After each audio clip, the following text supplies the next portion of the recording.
नमस्कार दोस्तों, आप सभी का बहुत बहुत स्वागत है करंट अफेयर्स अड्डा 24/7 के प्लेटफॉर्म पर। दोस्तों, डोनाल्ड ट्रंप कह रहे हैं कि मुझे पनामा कनाल चाहिए वापस। अब इनकी ये जो स्टेटमेंट है जहां पे ये बोल रहे हैं want the Panama canal back, अब ये काफी कंट्रोवर्शियल हो गई है और इसकी वजह से जियोपॉलिटिकल टेंशन शुरू हो चुकी है, क्योंकि पनामा कनाल जो है वो बहुत ही इंपॉर्टेंट एक स्ट्रेटेजिक चोक पॉइंट है। इसका मिलिट्री सिग्निफिकेंस भी है और इकोनॉमिक सिग्निफिकेंस भी है।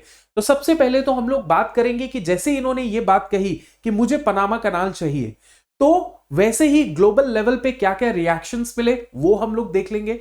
फिर उसके बाद हम लोग बात करेंगे कि पनामा कनाल का स्ट्रेटेजिक और मिलिट्री इंपॉर्टेंस क्या है और इसका बैकग्राउंड हिस्ट्री क्या है, कि क्यों हमारे डोनाल्ड ट्रंप साहब जो है इसको मांग कर रहे हैं कि ये हमारे अंडर होनी चाहिए। क्या इन्होंने ये पनामा कनाल को कंस्ट्रक्ट किया था, और किया था तो किस वजह से किया था, तो इसको हम लोग प्रॉपर तरीके से एनालिसिस करेंगे। I want all of you to like this session, comment the session and for sure share जरूर कीजिएगा। चलिए तो शुरू करते हैं। अब इनकी क्या स्टेटमेंट है मैं आपको बता देता हूं। इन्होंने कहा कि पनामा कनाल का हर एक स्क्वायर मीटर जो है वो हमारा हिस्सा है। ठीक है, इन्होंने कहा कि Panama canal vital national asset है यूनाइटेड स्टेट्स ऑफ अमेरिका का। इन्होंने कहा कि जो पनामा कनाल को कंट्रोल कर रहा है अभी वो है पनामा देश, जो कि बिल्कुल तरीके से कंट्रोल नहीं कर पा रहा है। उसकी मैनेजमेंट में बहुत सारे फॉल्ट्स हैं और अब वो समय आ चुका है जब हमें पनामा कनाल वापस चाहिए।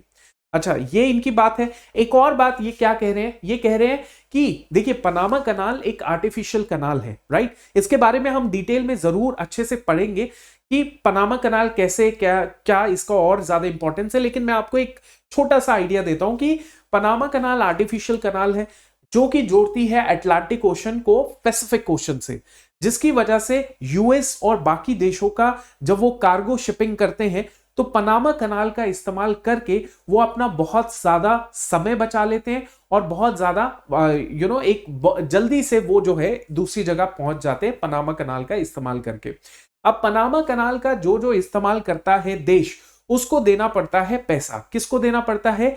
पनामा कंट्री को देना पड़ता है, क्योंकि उसकी ओनरशिप हो चुकी है पनामा कनाल के ऊपर, राइट। अब यूएस के प्रेसिडेंट यही कहते हैं जो फीस हमसे चार्ज की जाती है जब भी हम कनाल को यूज करते हैं वो रिडिकुलस है, और इसको and if they don't fix it, यानी कि ये फीस की तरफ आप थोड़ा ध्यान नहीं देंगे। कंट्री को कह रहे हैं, कौन सी कंट्री? पनामा कंट्री को कह रहे हैं कि अगर आप फीस की तरफ थोड़ा ध्यान नहीं देंगे, इसको कम नहीं करेंगे, तो we will demand the canal back. It's as simple as that. अब देखिए ये जो व्यक्ति है, ये व्यक्ति बड़े स्ट्रेट फॉरवर्ड है। इनको कई बार पागल बोला जाता है, कई बार बहुत बुद्धिमान बोला जाता है। अब इसके पीछे इनका क्या लॉजिक है वो यही जानते हैं, और ये उस तरीके से चाहते नहीं है कि सारी चीजें स्मूथ चले। थोड़ा बहुत कॉन्फ्लिक्ट और थोड़ा बहुत अपना ये पंगा वंगा करते रहते हैं। अब मैं आपको बताता हूं कि ये जब स्टेटमेंट आई तो पनामा कंट्री की क्या रिएक्शन है। ऑब्वियसली उनकी भी आप रिएक्शन देख लीजिए। तो पनामा कंट्री के जो प्रेसिडेंट है मुलिनो, उन्होंने क्या कहा? उन्होंने कहा कि ये जो बात डोनाल्ड ट्रंप साहब कह रहे हैं ये बहुत ही गलत है। It is a symbol of our sovereignty, यानी कनाल तो हमारे देश के सोवरेनिटी का सिंबल है, राइट। और ये हमारा नेशनल एसेट है। कोई भी इस तरीके से कोई सजेशन कर रहा है या कोई बात कर रहा है कि वो देश पनामा कनाल को ले लेगा, तो इट इज ये हमारे लिए डिसरिस्पेक्टफुल तो है ही है, साथ ही साथ इट इज कंप्लीटली अनफाउंडेड, यानी कि यह आधारहीन है। किस आधार पे आप वापस लोगे हमसे, राइट। तो ये पनामा देश के जो प्रेसिडेंट साहब है उन्होंने ये कहा जब डोनाल्ड ट्रंप की ये स्टेटमेंट्स आई थी, राइट। अब मैं आपको थोड़ा सा हिस्ट्री के पीछे हिस्ट्री बताना चाहता हूं पनामा कनाल की, और इसकी इंपॉर्टेंस भी बताना चाहता हूं। देखिए Panama canal it is an artificial canal, 80 kilometre का ये दायरा है। और जब ये बनाई गई थी तो इस बनाने के पीछे ही बहुत पैसा और बहुत लोगों की जान भी चली गई थी। इसको बनाने के पीछे यूनाइटेड स्टेट्स ऑफ अमेरिका था, यानी यूएस ने इस कैनाल को बिल्ड किया था। पनामा कंट्री ने नहीं किया, यूएस ने इस कैनाल को बिल्ड किया था, राइट। और क्यों किया था? क्योंकि यूएस का बहुत अच्छा खासा इंटरेस्ट था। अब वो इंटरेस्ट क्या है, फॉर श्योर मैं पहले आपको इंटरेस्ट बताता हूं वो इंटरेस्ट क्या था। अब देखिए यूएस को पता था आते आते यूएस को पता चल गया था कि भाई अगर हमें सुपर पावर बनना है तो हमें ट्रेड करना पड़ेगा, दूसरे देशों के साथ करना पड़ेगा। हमारी जो शिप्स हैं, शिपिंग जो इंडस्ट्री है वो और ज्यादा मजबूत होनी चाहिए ताकि वो शिप्स एक जगह से दूसरी जगह पहुंच पाए और ट्रेड हम लोग कर पाए, राइट। तो देखिए बहुत सिंपल सी चीज है, ये यूनाइटेड स्टेट्स ऑफ अमेरिका है, ये ईस्टर्न कोस्ट है यूएस का और ये वेस्टर्न साइड है। अब यहां पे आप देखेंगे तो जैसे न्यूयॉर्क हो गया, न्यूयॉर्क से अगर मुझे सैन फ्रांसिस्को की तरफ अपना सामान भेजना है, कार्गो भेजना है, तो मैं कैसे भेज पाऊंगा? तो 1900 के समय अगर देखा जाए तो यहां से यहां सामान भेजना बहुत मुश्किल था, क्योंकि इतना रोड इंफ्रास्ट्रक्चर, हाईवे ये सब नहीं बन के तैयार थे। और अगर आप रोडवेज का भी इस्तेमाल कर रहे हैं, एयरवेज का भी इस्तेमाल कर रहे हैं, तो वो बहुत ज्यादा कॉस्टली हो जाता है। तो सबसे बेस्ट जो आज के समय भी ग्लोबल ट्रेड चलता है, जो भी ग्लोबल ट्रेड देखते हैं, वो शिपिंग इंडस्ट्रीज के माध्यम से ही चलता है, राइट। अब देखिए तो न्यूयॉर्क से अगर सामान भेजना है तो क्या रास्ता था? पनामा कनाल बनाने से पहले यूएस के पास रास्ता था कि वो पूरा का पूरा ये ट्रैवल करके आए और पूरा का पूरा ट्रैवल करके यहां पर सामान भेजे। अब ये पूरा ट्रैवल करके जो टाइम लगता है और किलोमीटर्स या माइल्स अप्रोक्सीमेटली लगते हैं, वो 12,000 माइल्स लगते हैं। अब देखिए 12,000 माइल्स जो है ट्रैवल करके जो है कार्गो सैन फ्रांसिस्को में पहुंचेगा। तो यूएस ने दिमाग लगाया कि अगर हम लोग यहां से पनामा कनाल बिल्ड कर दे, राइट, एक कनाल, आर्टिफिशियल कनाल बिल्ड कर दे, जैसे स्वेज कनाल बिल्ड की गई थी, तो वैसे ही हमारा ये टाइम ट्रैवल जो होगा बहुत ही कम हो जाएगा। यानी कि यहां से अगर यहां तक पहुंचना है तो हम लोग के पास 4,000 माइल से अप्रोक्सीमेटली ही हमें ट्रैवल करना पड़ेगा, और यही एक सबसे बढ़िया सुपर पावर बनने का रास्ता होगा, राइट। तो इसी थॉट के साथ यूएस ने पनामा के साथ डील की और उसी डील के तहत जो है पूरी यहां पे पनामा कैनाल का कंस्ट्रक्शन किया गया, निर्माण कराया गया, राइट। तो देखिए 1914 तक जो है पनामा कनाल, 13-14 तक पनामा कनाल बन के तैयार हो चुकी थी और इसको जो है ओपन कर दिया था। यूएस इसका इस्तेमाल कर रहा था बड़े अच्छे तरीके से। लेकिन जब इसका कंस्ट्रक्शन कराया गया, और साथ ही साथ जब कंस्ट्रक्शन कराया गया तो पैसा तो लगा ही लगा यूएस का, लोगों की जान भी गई। कहा जाता है कि 12 से लेके 24,000 लोगों का इस्तेमाल यहां पे किया गया, जो कि बहुत सारे लोग जो थे काम करते करते ही मलेरिया और येलो फीवर से मर गए थे। तो यहां पे सैक्रिफाइसेस काफी सारे गए थे। अब ये क्या काम कर रहा है? अटलांटिक और पैसिफिक ओशन को आपस में जोड़ रहा है, ठीक है, ओके। और यूएस जो है उसके पास इसका कंट्रोल था। कब तक कंट्रोल था? देखिए 1914 को तो ये बनके तैयार हुई, राइट। 1914 को बनके तैयार हुई, 1999 तक, 1999 तक, दिसंबर 1999 तक यूएस के पास इसका पूरा का पूरा कैनाल का कंट्रोल था, राइट। अब बीच में ऐसा क्या हुआ कि इसको यूएस को पनामा के पास देना पड़ा, ये सब चीजें हम लोग फॉर श्योर पढ़ेंगे। लेकिन आपके दिमाग में ये जरूर आएगा कि पनामा कंट्री ने पनामा कनाल यूएस को क्यों बनाने दिया, है ना। ये भी इंपॉर्टेंट बात है।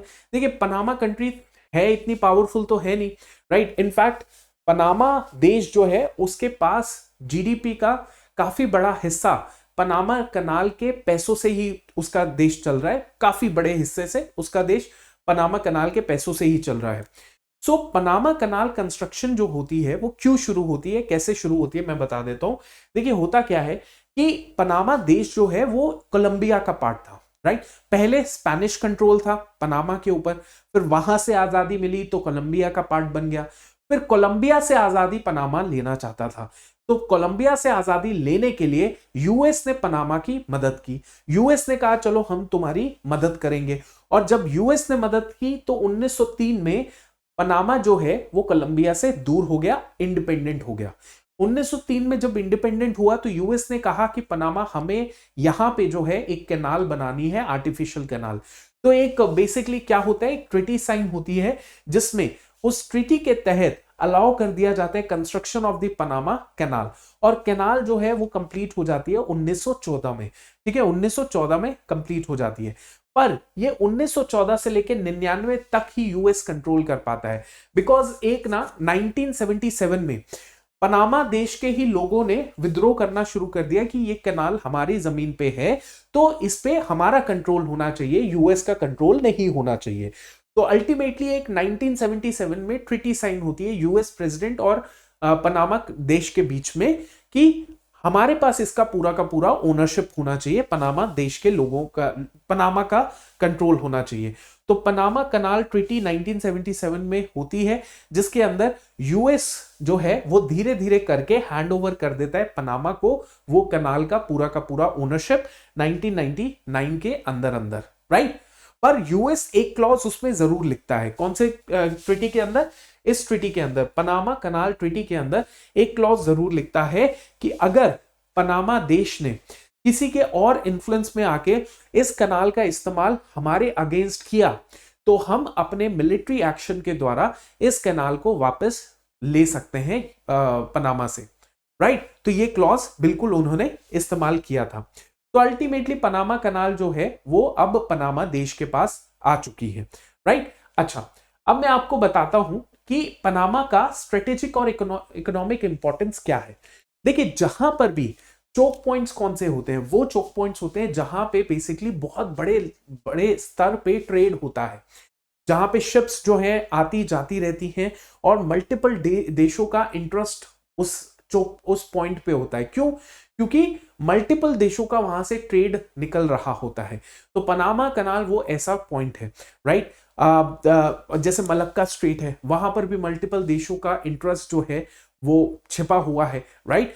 तो पनामा कनाल में अगर देखा जाए तो कितने बड़े लेवल पे यहां पे ट्रेड होता है, तो handles 5% of the global trade and contributes over 2 billion annually to Panama GDP. मैंने आपको बोला कि पनामा का जो इनकम होता है, जीडीपी होता है, उसमें काफी हद तक पनामा कैनाल का भी पैसा आता है, राइट। चल, 40 शिप्स जो है वो ट्रांजिट करती हैं डेली, हर दिन जो है 40 शिप्स जो है आती जाती रहती हैं और लगभग इस पनामा कनाल का इस्तेमाल करके डेली जो है वो 8000 माइल्स का, नॉटिकल माइल्स का रूट जो है वो कम हो जाता है, right. And supporting 270 billion in trade annually, मतलब 270 बिलियन डॉलर का जो नुकसान होना था अगर हम कनाल यूज नहीं करते, वो हमारा बच जाता है, देशों का बच जाता है, राइट। चलिए, अब देखिए, ये आप देख रहे हैं इस तरीके से आपको ये कनाल देखने को मिलेगी। 1999 में ये ट्रांसफर कर दी टू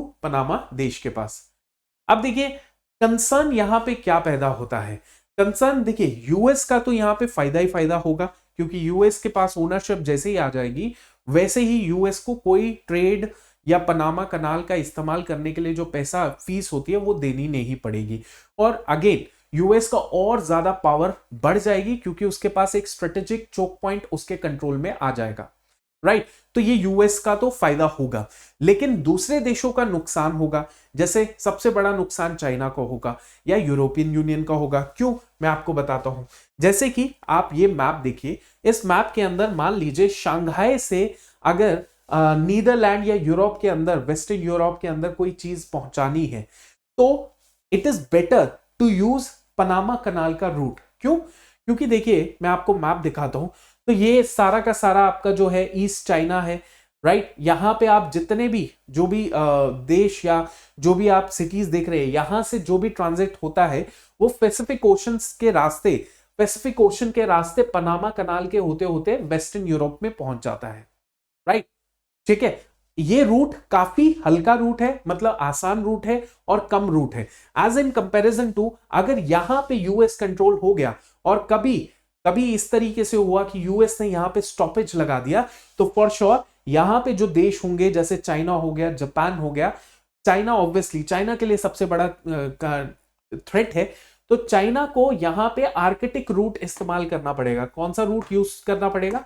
चाइना को यहां से आर्कटिक रूट इस्तेमाल करना पड़ेगा, और जो कि काफी लंबा चौड़ा रूट है to reach this part of the Europe, right. ये चाइना को इस्तेमाल करना पड़ेगा, या तो चाइना को ये वाला रूट इस्तेमाल करना पड़ेगा, दिस रूट चाइना को इस्तेमाल करना पड़ेगा, जो कि बहुत ही ज्यादा कंपैरेटिवली लंबे रूट्स हैं as in comparison to this route. आप समझ पा रहे हैं कि नहीं समझ पा रहे हैं? इतना क्लैरिटी दे दीजिए, राइट। तो ये आपको ध्यान में चीज रखनी है, ओके। तो बहुत सिंपल सी चीज है, जो रूट होता है पनामा रूट जो है इन देशों के लिए, ये जो जितनी भी यहाँ पे कंट्रीज हैं, जापान हो गया, चाइना हो गया, इनके लिए बहुत अच्छा है, इनफैक्ट यूरोप के लिए बहुत अच्छा है पनामा कनाल रूट इस्तेमाल करना। अदरवाइज इनको जो दूसरे रूट्स होंगे वो बहुत अच्छे खासे एक्सपेंसिव और टाइम टेकिंग रूट्स सामने देखने को मिलेंगे। अब ट्रंप का ये जो कमेंट है, they have sparked the international concern, obviously yes, कि ट्रेड कैसे होगा अगर यूएस का कंट्रोल हो गया, डिप्लोमेसी फिर आगे कैसे बदलेगी, या सोवरेंटी के ऊपर भी क्वेश्चन आ गया, पनामा देश का सोवरेंटी की बात आ गई, intensified geopolitical scrutiny of Panama canal strategic importance, right. तो इस तरीके की ये कनाल के ऊपर सारी चर्चा चल रही है। सो आई होप आपको ये सेशन पसंद आया होगा दोस्तों। अगर सेशन पसंद आया तो आप फॉर श्योर लाइक और शेयर कीजिएगा, कमेंट भी कीजिएगा, जिससे हमारा जो है कॉन्फिडेंस और ज्यादा मजबूत हो जाए। Thank you so much, wish you all the very best of luck, thank you.